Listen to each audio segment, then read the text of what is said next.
Hello sir, this is Caitlin from the ambulance. Can you hear me? By squeezing the trapezius muscle, I can assess the patient's neurological response. Hello sir, can you hear me? When presented with an unconscious patient, the first priority is determining breathing, open airways and adequate ventilation. As the patient is unconscious, automatic consent to treatment is given as this is an emergency situation. Hello sir, what is your name? You've been involved in a car accident. Jim, are my family okay? We haven't been on scene very long, mate, but the paramedics are working very hard at the moment. My name's Caitlin. Let's try and get you out of here. Developing positive relationships with patients enables a health practitioner like me to gather pertinent information, make clinical decisions, and incorporate cultural safety. This will lead to greater patient satisfaction, adherence, and outcomes. Are you in any pain? Yeah, my legs are killing me. Alright, Jim, I can give you something to help with the pain and we will get you to hospital as soon as we can. Hi, this is Mr. Lovegrove. Here's his information. On arrival at the hospital, a detailed and accurate handover to the triage nurse must be provided. Detailed and handover pertinent case details and any treatment or management received by the patient will be included. This provides the medical and nursing staff information needed to continue the management and care of the patient. Thank you, Caitlin. I will inform our interdisciplinary team of Mr. Lovegrove's observations and injuries. Hi, Mr. Lovegrove. My name is Taya and I am an emergency nurse. Okay, are my family in this hospital as well? Yes, your loved ones are in a serious but stable condition and are currently being treated in another emergency bay. I will keep you updated on their condition. Keeping Aboriginal patients informed of their own condition and that of their loved ones is imperative in ensuring they are made feel culturally safe in hospital environments. Okay, so what's wrong with me? You have developed a staph infection and have multiple lower leg injuries. I will need to consult with my healthcare team about your treatment plan moving forward. In regards to Mr. Lovegrove's treatment moving forward, what have you found during your preliminary scans, Ella? Based on my initial trauma series of x-rays, the injuries Mr. Lovegrove sustained will need long-term treatment. At this point, I would like to take a CT scan of his head and neck, as well as images of his lower legs. I will liaise with Sarah and Sam regarding treatment. Okay, great. And Sarah, as a pharmacist, what is the state of the patient's current medications? Well, firstly, as a nurse, are you able to confirm with me what medications Mr. Lovegrove is currently on? Sure. According to my health record, the patient currently administers insulin Lantus and Nova Rapid 3 times a day to treat type 1 diabetes. Okay, great. The plan I've made for Mr. Lovegrove won't interfere with his current dosage of insulin.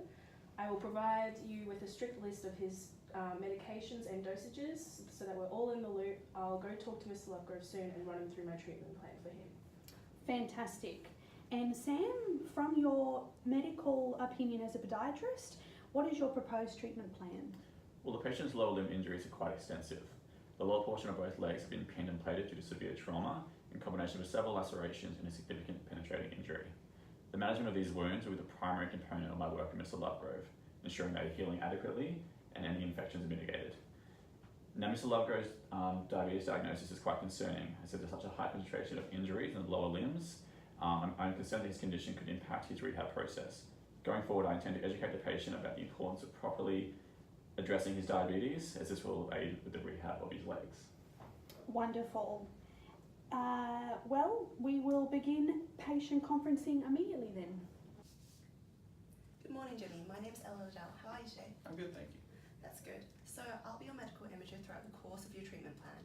My role is to use scanning tools to provide the rest of your healthcare team with diagnostic and progressive images to inform the appropriate direction of your treatment plan. My initial x-rays showed that you sustained a number of injuries in the accident, so I took a couple of CT scans before we went any further. Then, as you know, you needed surgery in your lower legs. Here I have your preoperative and postoperative scans. You can see we had to plate and pin your lower legs. You can see what difference that made. And so now I'll be monitoring your recovery, so I'll be taking regular scans to see how you're going. You'll also need to see your podiatrist and make sure to take your medications. Podiatrist and pharmacist will be around to see you shortly. Okay, thank you. Mr. Lovegrove, how are you? I'm good. My name's Sam and I'm your podiatrist. I work with the lower limbs and feet of the body. Specific to your case, I will develop a treatment program relating to your leg injuries. I work primarily on wound management and educating you on how to properly manage your dressings. and also manage infections, and given your diabetes diagnosis, infection management will be crucial moving forward. Podiatrist's role incorporates the screening and treatment of patients living with diabetes, lower limb injuries, and infections.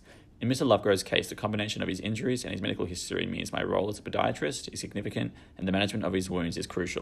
Looking forward, once discharged, I will recommend you continuing seeing a podiatrist either at home or in a clinical setting.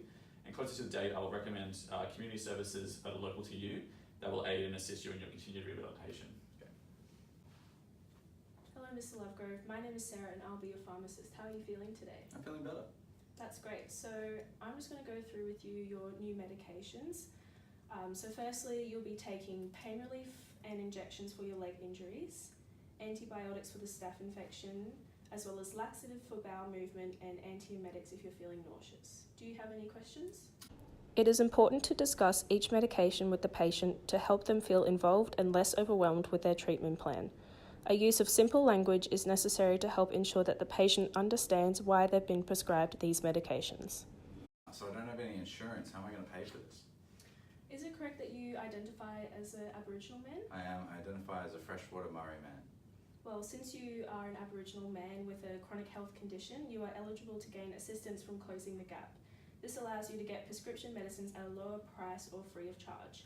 I can organise for an Aboriginal health worker to get in touch with you to discuss and organise this further if you like. That'd be great. Thank you. That's okay, Mr. Lovegrove.